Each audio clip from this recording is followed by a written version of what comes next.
Dianggap setengah kakak dan Kai Havertz, begini respon Charles De Ketelaere. Charles De Ketelaere adalah sosok pemain yang sangat diantisipasi oleh para penggemar AC Milan. Drama transfernya yang berkepanjangan telah menguras emosi Milanisti sepanjang bursa transfer musim panas ini. Jika sosok seperti Paolo Maldini berani menebusnya dengan mahar lebih dari 30 juta euro, tentu pemain sepak bola Belgia tersebut memiliki sebuah keistimewaan untuk ditawarkan ke Milan.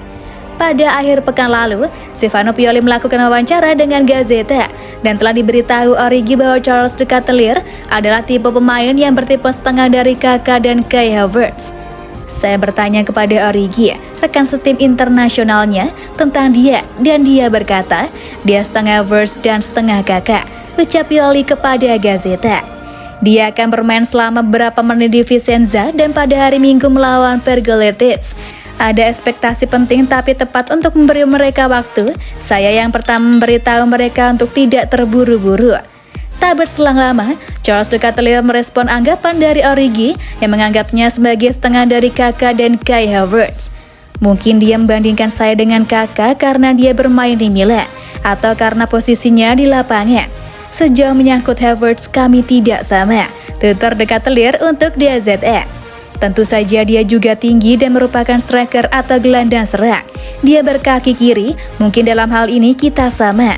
Tapi saya lebih suka mengatakan bahwa saya hanya diri saya sendiri dan di setiap pertandingan saya ingin menunjukkan siapa saya, tandasnya. Untuk saat ini, mungkin sebaiknya publik tidak terlalu memberikan beban berlebihan kepada Charles De Ketelaere. Jelas dia memiliki bakat yang luar biasa. Namun tekanan berlebih untuk pemain yang baru menginjak usia 21 tahun akan bisa membuatnya kesulitan berkembang.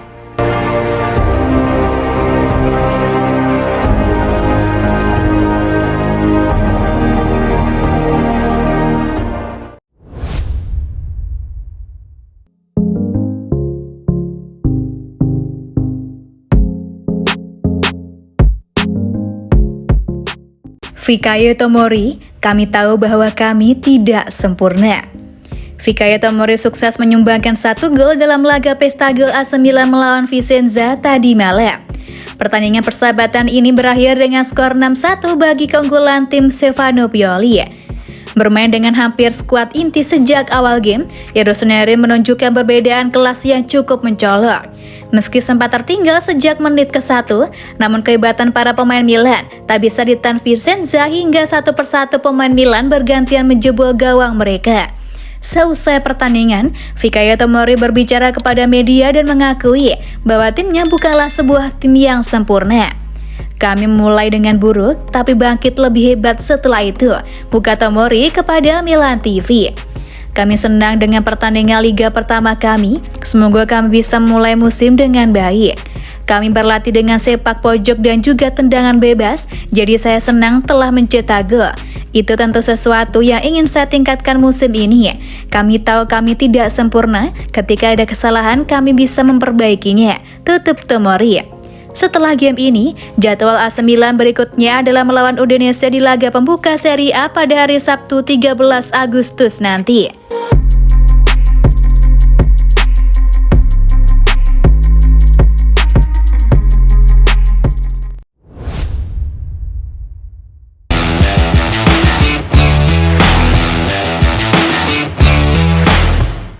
AC Milan tutup pramusim dengan menang besar lawan Vicenza. AC Milan menutup uji coba pramusim dengan kemenangan besar melawan Vicenza, yakni skor 6-1.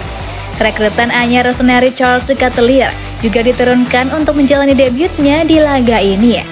Dilansir dari Detik Sport, saat bermain di Stadion Romeo Menti, Minggu 7 Agustus dini hari waktu Indonesia Barat, Vicenza unggul lebih dulu saat laga belum berjalan 20 detik. Sundulan Alex Lovini usai menerima crossing Cias Beich bersarang telak di sudut kanan gawang Milan.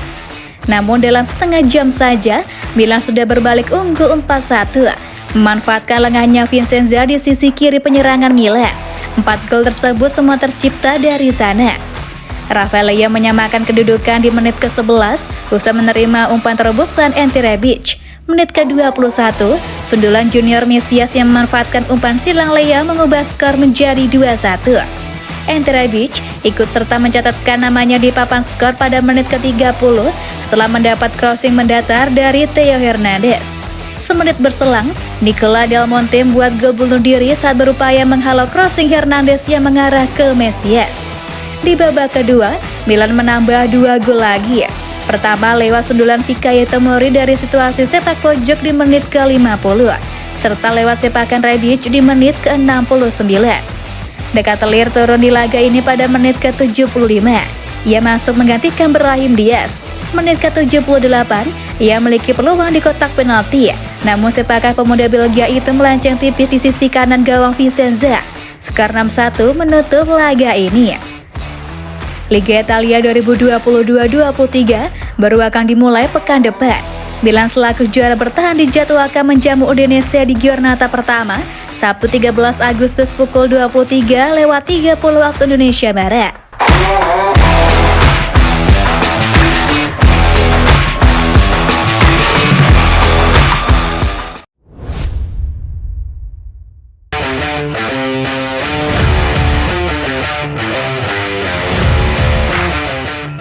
Tonali dikabarkan bisa absen sebulan bagi AC Milan gara-gara cedera. Absen lawan Inter. Gelandang AC Milan Sandro Tonali dikabarkan bisa absen selama sebulan lebih karena ia mengalami cedera dan ia berpotensi absen di laga lawan Inter Milan. Cedera itu didapatkan oleh Tonali saat ia membela AC Milan di laga uji coba melawan Vicenza pada Minggu 7 Agustus dini hari waktu Indonesia Barat. Saat itu ia main sebagai starter. Namun pada menit ke-51 ia harus ditarik keluar. Ia kemudian digantikan oleh Radek Rudi.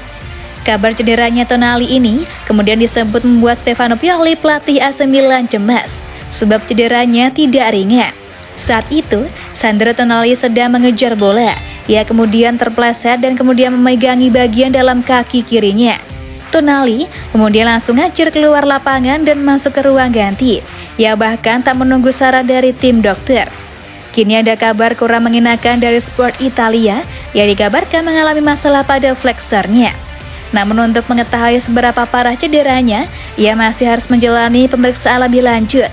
Laporan itu juga mengklaim Tonali mungkin harus absen sekitar 1 bulan. Sandro Tonali bukan satu-satunya pemain yang cedera di laga itu saat membela AC Milan. Junior Mesias juga tumbang. Pemain asal Brasil itu menjadi starter di laga tersebut. Ia sempat mencetak gol pada menit ke-21. Namun pada menit ke-59 ia ditarik keluar dan digantikan oleh Alexis Saelemaekers. Mesias saat itu tampak berjalan tertatih-tatih. Kabarnya ia mengalami cedera ankle di kaki kanannya, namun belum diketahui seberapa parah cederanya. Jika kabar dari Sport Italia ini benar, maka AC Milan tak akan bisa memakai Sandro Tonali di sejumlah laga, utamanya saat melawan Udinese pada 13 Agustus. Itu adalah laga pembuka Milan di pentas Serie A 2022-23 ini. Selain itu, ia juga bisa absen di laga big match melawan Inter Milan. Duel lawan Inter ini akan digelar pada awal September 2022 mendatang. Hal ini tentu sangat disayangkan. Pasalnya, Tonali adalah pemain yang sangat penting di lini tengah AC Milan. Perannya sangat besar membantu Rossoneri meraih Scudetto musim 2021-22 kemarin.